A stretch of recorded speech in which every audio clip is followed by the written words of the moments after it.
for you guys to talk about the difference between a lighter bullet and more velocity, or a heavier bullet with less velocity for penetration. So I did a couple things today I thought was kind of interesting. I shot them out of my Smith & Wesson 40 caliber, 9.9 right there. The rounds I shot were a Cor Bon 135 grain. Their claim to fame is 1,325 feet per second. So they're saying that their higher velocity has more penetration. That's a Golden Saber, a brass jacketed hollow point, and it's only supposed to be going like 925 feet a second. So I figured I'd do just a quick velocity check and see which one had more penetration.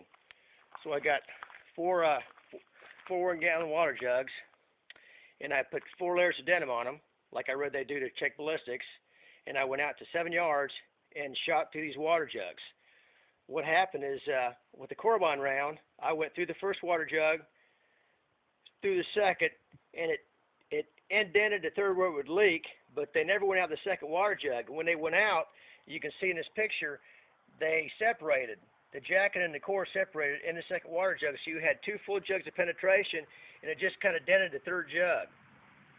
Okay, on the heavier round, that was actually moving much slower, the Golden Saber round, it went through the first water jug in the denim, through the second water jug, through the third water jug, through the fourth water jug, and ended up in the fourth water jug. The brass jacket ended up staying in the second water jug, and then the core went through the third and ended up staying inside the fourth.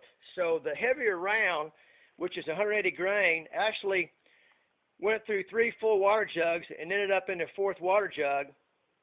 But the Cor Bon, which claims to have more penetration and is moving much faster, actually only went through 2 water jugs, and it dented the third water jug, but everything stayed inside the second water jug. So by that test alone, I know it's a primitive test, but it's showing me that at least in this instance, that the Golden Saber round at 180 grains had more penetration. So for what it's worth, these are the rounds right here I tested, and that's what I come up with.